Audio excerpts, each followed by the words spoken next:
बिस्मिल्लाहिर्रहमानिर्रहीम। मेरा नाम डॉक्टर मोहम्मद शहबाज हुसैन है।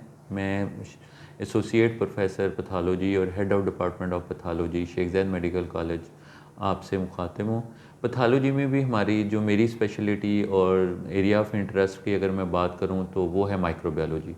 माइक्रोबायोलॉजी में मोस्टली हम जो है ना माइक्रोब्स को डील करते हैं, और आज मैं जिस पे बात करूँगा एक बड़ा इंपॉर्टेंट टॉपिक है ये कि एंटीबायोटिक्स जो है ना हम यूज़ तो करते हैं लेकिन उसका हम पे असर नहीं होता।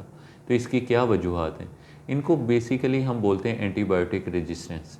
एंटीबायोटिक रेजिस्टेंस की बहुत सी वजूहत हैं। और देखें, एंटीबायोटिक रेजिस्टेंस, अब एक आदमी जो है इतनी महंगी जो है ना एंटीबायोटिक्स ले रहा है लेकिन उसका जो है ना असर ही नहीं हो रहा। उसका जो है सबसे ज़्यादा अफेक्ट जो है वो पेशेंट्स का होता है, क्योंकि ज़ाहिर है इतनी मेडिसिन इम्पोर्टेंट और जो है ना एक्सपेंसिव है, उसका जो है सारे की सारी जो है नुकसान जो होता है सेहत पे भी है, फिर उसके एडवर्स इफेक्ट भी हो रहे हैं। तो सबसे पहले ये है कि एंटीबायोटिक्स जो होती हैं ये मिसयूज़ हो रही हैं।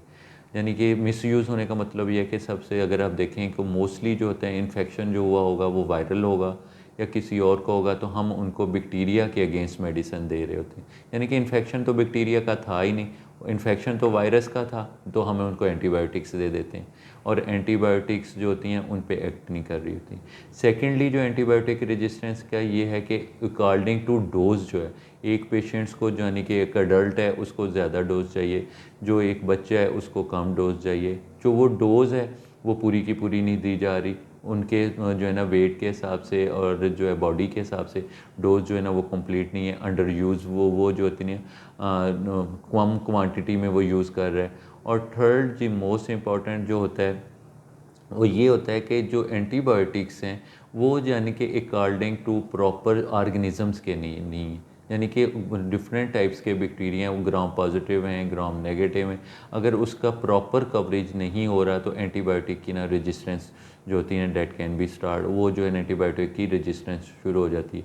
तो इसके लिए बेहतरीन हल ये है कि अगर आपको सबसे पहले कोई इन्फेक्शन हुआ है तो ख़ुद इन्फेक्शन जो है ना इसको ट्रीट करने के लिए आप अपने मालिज के पास जाएं।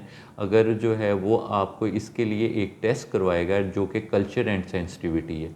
अगर आपका वो कल्चर एंड सेंसिटिविटी में ये है कि वो सबसे पहले जो है ना जो माइक्रोबायोलॉजिस्ट होते हैं, जो कि पैथोलॉजिस्ट होते हैं, वो जो है कल्चर आपका लेते हैं, उसमें से वो देखते हैं कि ये कौन से ऑर्गेनिज़म है, उस ऑर्गेनिज़म को आइडेंटिफाई करते हैं। फिर उस ऑर्गेनिज़म के अगेंस्ट एंटीबायोटिक्स देखी जाती हैं कि किन एंटीबायोटिक्स को ये सेंसिटिव आ रहा है। फिर उसके मुताबिक जो होता है ना वो आपकी वो देते हैं कि कौन सी एंटीबायोटिक्स आपके लिए सूटेबल रहेंगी, और वो हैं। और सबसे लास्ट में जब हम एंटीबायोटिक्स उसके आपने अगर प्रॉपर एंटीबायोटिक्स ले ली हैं उस ऑर्गेन, तो फिर हम जैसे ही फर्स्ट डोज लेंगे वो एंटीबायोटिक्स जो होती हैं वो ऑर्गेनिज़म को किल कर देंगी, उसको मार देंगी, तो हम सही हो जाते हैं। लेकिन फिर क्या हम वो एंटीबायोटिक्स को यूज़ नहीं करते हैं। तो एंटीबायोटिक्स को जब भी स्टार्ट करें इसको अकॉर्डिंग टू अपने फिजिशियन के, यानी कि उसको 3 to 5 डेज़ अपना पूरे का पूरा इसको कोर्स करना होता है। ये नहीं कि मैंने 2 दिन बाद बिल्कुल ठीक हो गया, मुझे आगे जो है ना ज़रूरत नहीं है, क्या मैं क्यों यूज़ करूँ जी, मैं ठीक हो गया। क्योंकि वो बैक्टीरिया जो होता है प्रॉपरली वो कम हो जाते हैं, किल नहीं हुए होते। अगर आप उसको 3 दिन के लिए नहीं यूज़ करेंगे वो दोबारा वो जो है ना अपने आप को रीग्रोथ स्टार्ट कर देंगे, और वो जो है ना दोबारा आपका इन्फेक्शन जो है ना वो स्टार्ट हो जाएगा, और इस तरीके से आपको एंटीबायोटिक की रेजिस्टेंस आ जाएगी, जो कि आप जो है प्रॉपरली नेक्स्ट टाइम आपको खुदा ना खासा इन्फेक्शन होगा तो आपको और हैवी एंटीबायोटिक्स यूज़ करने पड़ेंगी। और सेकेंडली द मोस्ट इम्पॉर्टेंट जो मैसेज है कि वो ये है कि आप अपने आप को एंटीबायोटिक्स और इन्फेक्शन से बचा सकते हैं सिर्फ अगर प्रॉपरली अगर हम अपने आप को हाथ जो है ना हैंड वॉशिंग जो है ना प्रॉपरली सीख लें। जो आपकी वीडियोज़ भी अवेलेबल हैं हैंड हाइजीन्स के लिए, वो इंशाल्लाह वो भी अपलोड कर देंगे, हैंड हाइजीन्स क्या है। तो ये एक मैं आपको रिसर्च बता रहा हूँ कि ये डॉक्यूमेंटेड है कि अगर आप सिर्फ अपने हाथ धो लें प्रॉपरली जो हैंड हाइजीन के मुताबिक, तो आप 90% अपने आप को इन्फेक्शन से बचा सकते हैं। Thank you very much.